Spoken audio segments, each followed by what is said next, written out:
Latest episode দেখুন একদম add free. দেখেছেন তো, আমি বলেছিলাম না কিছু একটা গন্ডগোল নিশ্চয়ই আছে।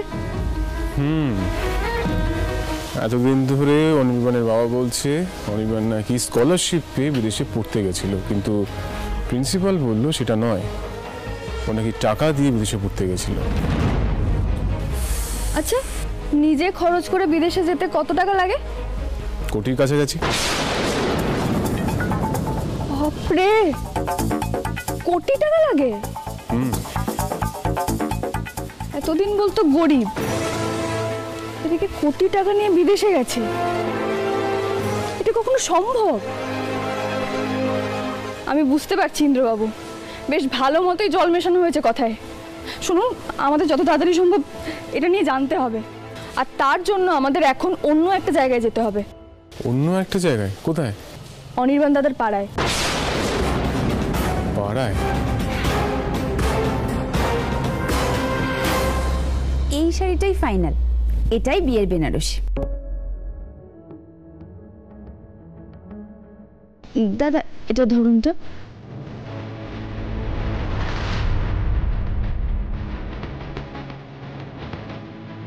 কেন যে আমি বোকার মতো কাঁদি কে জানে।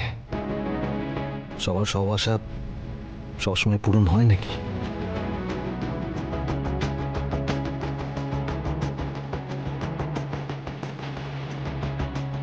অর্কদা, তুমি চলে এলে কেন? না, আসলে জল তেষ্টা পেয়ে গেছিল, তাই জল খেতে এলাম। আচ্ছা, তুমি জলটা খেয়ে নাও, তারপর চলো। গয়নাগুলো তো চুজ করে দেবে। কলি, আমি এগুলোর কি বুঝি বলো তো? তুমি বরং মিতুলকে জিজ্ঞেস করো না। ভাই, তুমি মিতুল কোথায়? ওকে দেখতে পাচ্ছি না। অর্কদা, মিতুল আমার বিয়ের কোনো অনুষ্ঠানে থাকবে না। কলি কি মিতুলের উপর রেগে আছে? কিন্তু কেন? তখনই দেখলাম মিতুল সবকিছুর থেকে দূরে। ও মাই গড, ও কি তাহলে আমার ব্যাপারে কলিকে কিছু বলেছে? না না, আমাকে এক্ষুনি কলির সঙ্গে কথা বলতে হবে আলাদা করে। কলি, বলছি 1 মিনিট এদিকটা এসো না।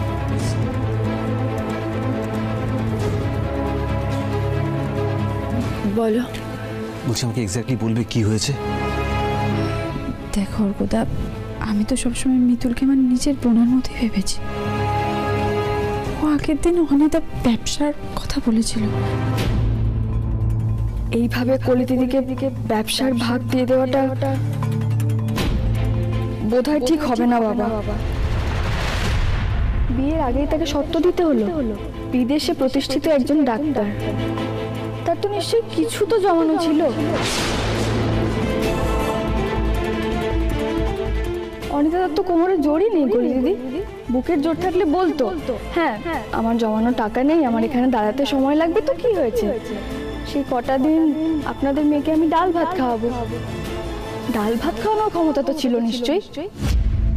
কলি, এর মধ্যে এত কিছু ঘটে গেছে, তুমি তো একবার আমাকে জানাতে পারতে।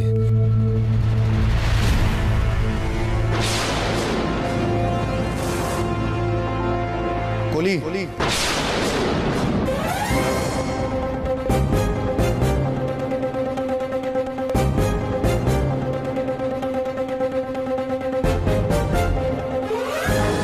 চলুন যাই। চলুন। শুনুন। কি হলো, যাবেন না? না, দেখুন এতক্ষণ ধরে আমি আপনি কেউই অফিসে নেই। অনুরাধা দিদি কিন্তু এবার সন্দেহ করবে। আজ যাওয়াটা ঠিক হবে না।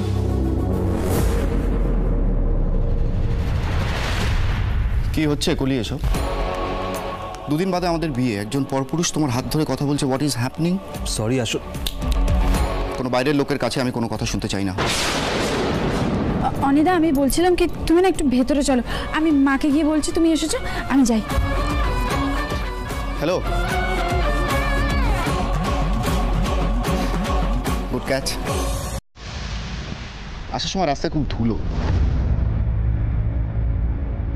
গাড়িটা ধুলো পড়ে গেছে। কলিগিরি আমার বেরোনো আছে, তুমি যদি গাড়িটা ধুয়ে দাও, if it's okay with you.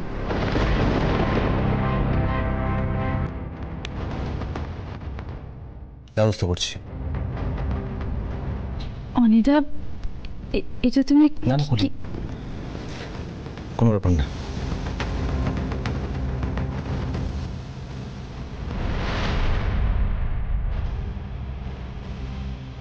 কলি, তোমার জন্য আমি জীবনের বাজি রাখতে পারি, আর এটুকু করতে পারবো না?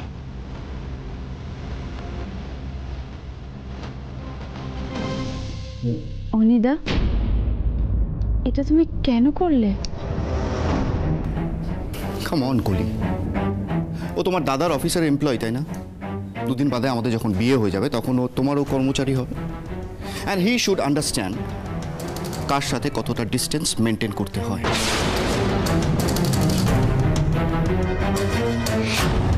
এটা বোধহয় অনিদা ঠিক করলো না।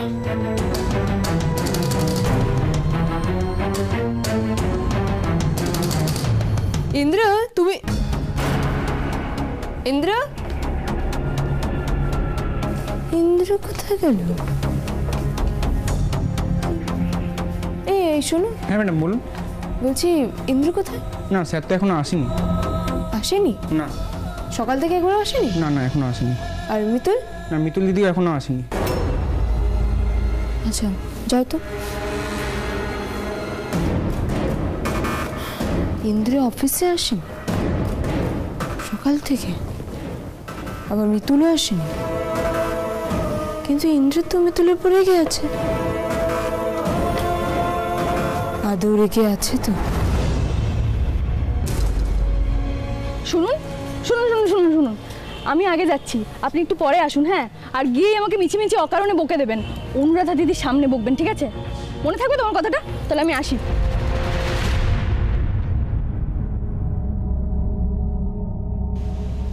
কি হলো?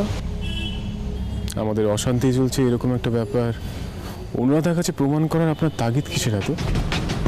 সত্য করে বলুন তো, অনুরাধা আপনাকে কিছু বলেছে? বলুন। যখন ভালো করে কথা বলার তখন শুধু ক্যাক ক্যাক করেন, আর এখন যখন বলছি একটু রাগ দেখান, একটু আমার সঙ্গে ঝগড়া করুন, তখনই আমাকে চেপে ধরে ওনার সব কথা জানতে হবে। বুঝি না বাবা। মিতুল, কি বিড়বিড় করে কথা বলছেন? পরিষ্কার করে বলুন, আমি শুনতে পেলাম না। অনুরাধা আপনাকে কিছু বলেছে? দেখুন, এখন সব কিছু বলার সময় নেই, এখন শুধু জানুন আপনি ঝগড়া করবেন, আমার সঙ্গে ঝগড়া, ঠিক আছে? আপনি যতক্ষণ সত্যিটা বলবেন না আমি কিন্তু আপনাকে ছাড়বো না, আমার জানাটা দরকার।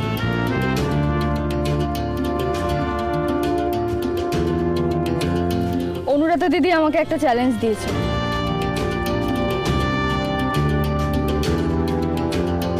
কিন্তু সেটা কি সেটা আপনাকে এখন আমি বলতে পারবো না। আর তাছাড়া অনুরাধা দিদির বন্ধু অনির্বাণ দাদা, তাই আমি চাই অনির্বাণ দাদা জানুক এই ব্যবসায় ভাগ দেওয়ার বিরুদ্ধে যে আমি কথা বলেছি, মানে সম্মতি জানাইনি, সেই ব্যাপারে বাড়ির প্রত্যেকে, এমনকি আপনিও আমার উপর রেগে আছেন, ঠিক আছে? ও যাতে এটা ভাবতেই না পারে যে ওর বন্ধুর বিরুদ্ধে গিয়ে আমি এমন কিছু একটা করতে পারি, মানে ওর আসল উদ্দেশ্য প্রমাণ করার জন্য। বুঝতে পেরেছেন কিছু আমি কি বলছি? ছাড়ুন আমাকে এবার।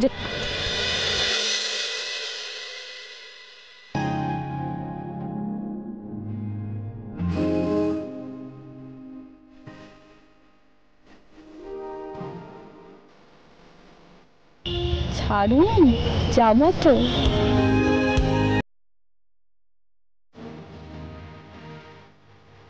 যা বললাম মনে থাকবে তো? তাহলে আসি। হ্যাঁ,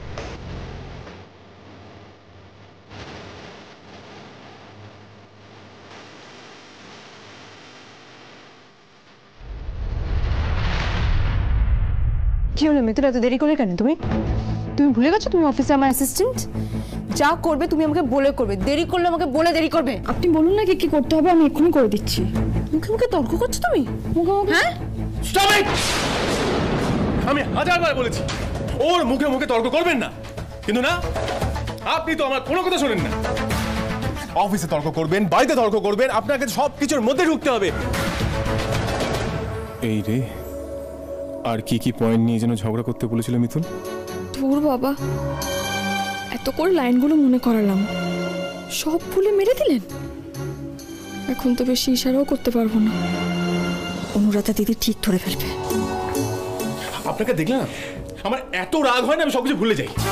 ডিসকাস্টিং।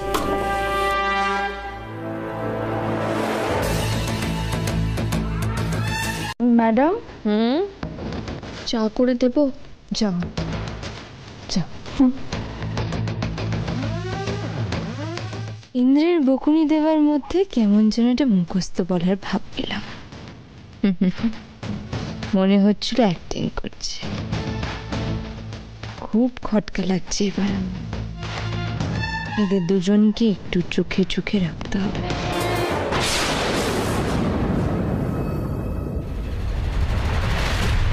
সত্যি অনির্বাণ, তুমি আজকে আমাদের সঙ্গে গিয়েছিলে বলে খুব সুবিধা হলো বলো।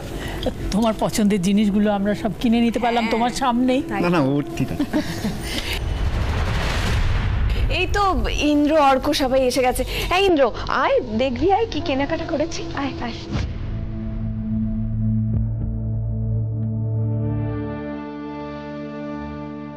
কোনোদিনও ভাবিনি রে মিতুল, কলির বিয়ের কাজকর্ম চলছে অথচ তোকে ডাকতে পর্যন্ত পারছি না। কেন এভাবে আমাদের সবার মনে দুঃখ দিলি বলতো?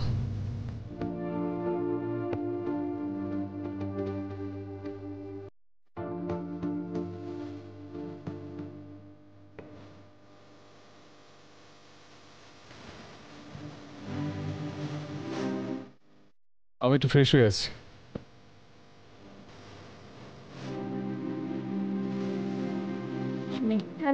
শোন না, আমি ওই কলির বিয়ের জন্য যেসব গয়নাগুলো আলাদা করে রেখেছিলাম সেগুলো না পালিশ করতে দিতে হবে। একটু আমার ঘরে আয় তো। হ্যাঁ কলি, তুই আয়। আসছি। এই অর্ক, তুই কোথাও যাবি না কিন্তু। কলি, এদিকটায় রাখতো। এই অনির্বাণ, তুমি দাঁড়িয়ে আছো কেন? বসো না, বসো না, আমি এক্ষুনি আসছি। বসো। আসছি।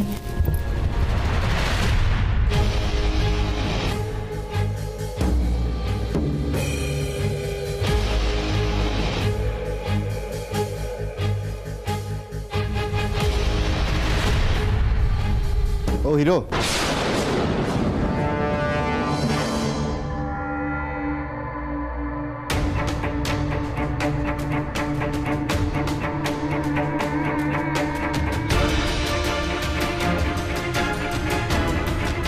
রুমালটা তোলো।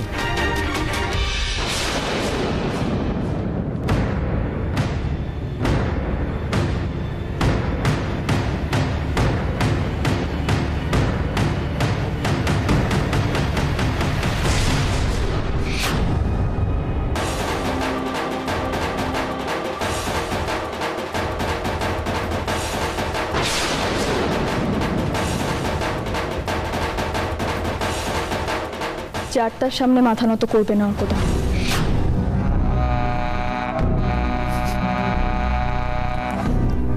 যার তার মানে এই বাড়ির হবু জামাই আমি। হবু হয়ে যাননি তো? কে বলতে পারে খেলা কখন ঘুরে যাবে?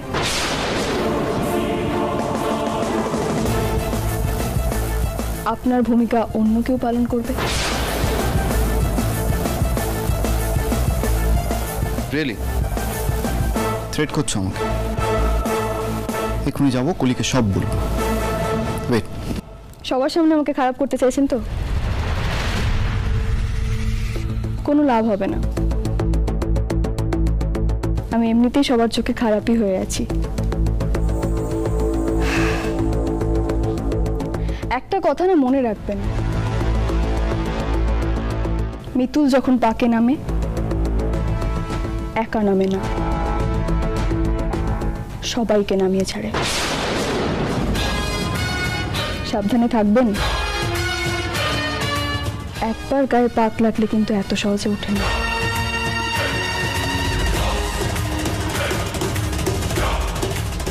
ও আর একটা কথা, নিজের জিনিস নিজে তুলতে শিখুন।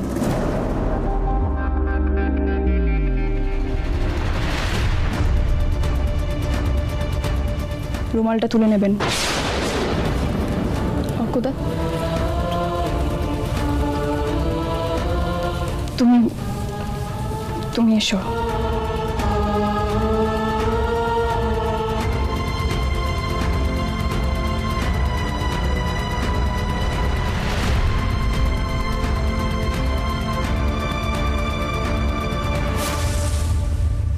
কলির গায়ে পড়া ছেলেটার সামনে আমায় ছোট করলে তো মিতুল। আমিও দেখব তুমি কত দূর কি করতে পারো।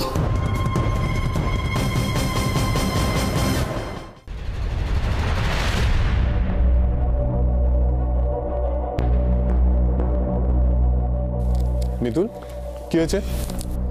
একে তো মিথ্যে কথা বলে কলি দিদিকে ফাঁসিয়ে বিয়ে করতে চাইছে, তারপর অর্ক তাকে কোন সাহসে ছোট করছে? অর্ককে ছোট করছে মানে? দেখুন, আপনাকে এখন সবটা বলতে পারবো না, আস্তে আস্তে বলবো। আগে ওই অনির্বাণ দাদাকে আমার মজা দেখাতে হবে। আচ্ছা ইন্দ্রবাবু, সম্পত্তির ভাগ যে কলি দিদি পাবে সেই কাগজপত্রগুলো তৈরি করতে কতদিন লাগবে? কেন বলুন তো? আপনি না সব তৈরি করে রাখুন, মানে বাড়ির প্রত্যেকের সামনে বাবা দাদুর সই করিয়ে রাখুন।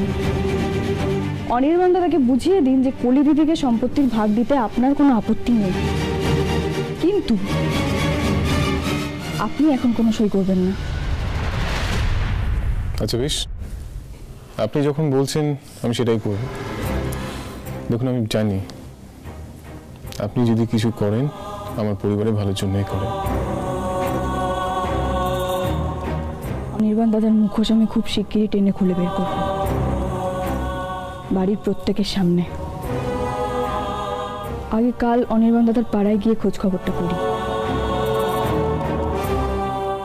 তারপর অনির্বাণ দাদাকেও আমি বোঝাবো মিতুল কি করে প্রথমে দেখে, তারপর দেখায়, আর তারপর শেখায়।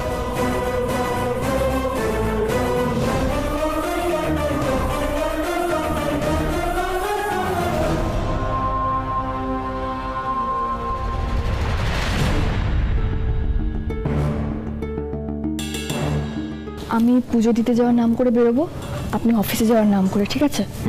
ইন্দ্র, অফিসে যাচ্ছ তো? চল আমিও যাবো তোমার সাথে। ব্যাস, ঠিক সময় ব্যাগরা দিতে চলে এসেছে। এবার কি হবে? সর্বনাশ।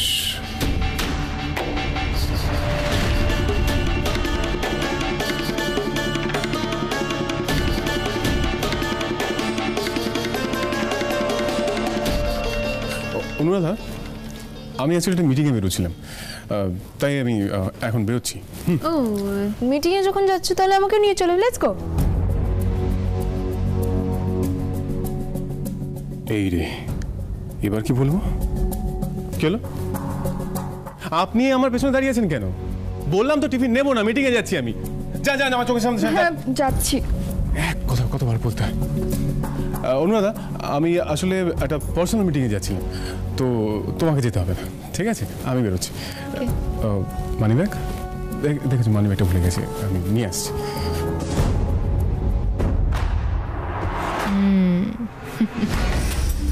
আমি ঠিকই সন্দেহ করেছি, একটা কোনো গন্ডগোল তো আছেই।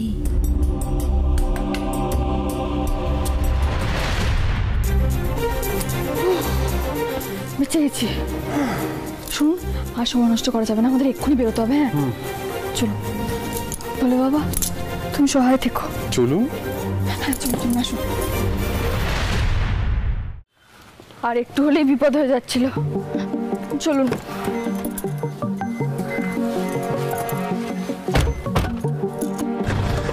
বলে বাবা, তুমি আমার সঙ্গে থেকো কিন্তু।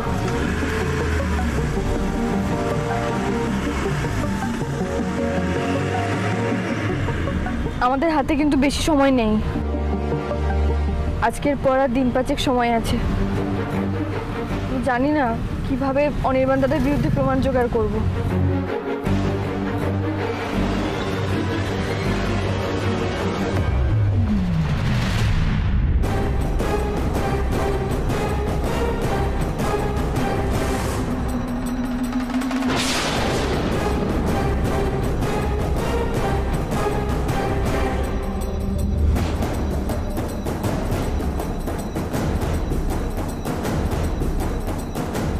গাড়ি দাঁড় করান। কি হলো? আপনি এক্ষুনি গাড়ি দাঁড় করান। আরে মিতুল, কি হয়েছে বলবেন তো? একটু তো অন্য কথা বলছিলেন। আমি যেটা বলছি সেটা শুনুন আগে। আপনি এক্ষুনি গাড়ি দাঁড় করান। থামাচ্ছি থামাচ্ছি।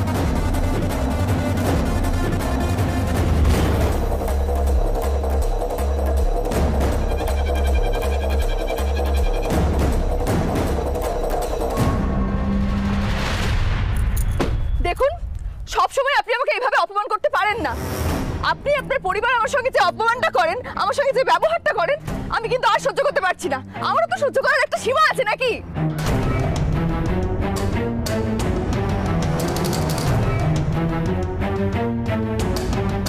মিতুল, হঠাৎ আপনার কি হলো? মানে আপনি এইসব কথা কেন বলছেন? দেখুন, আমি তো কিছু বুঝতে পারছি না। আমি কি পরিষ্কার করে বলুন কি? এখন কথা ঘোরাচ্ছেন তো? মিতুল কিন্তু স্পষ্ট কথার মানুষ।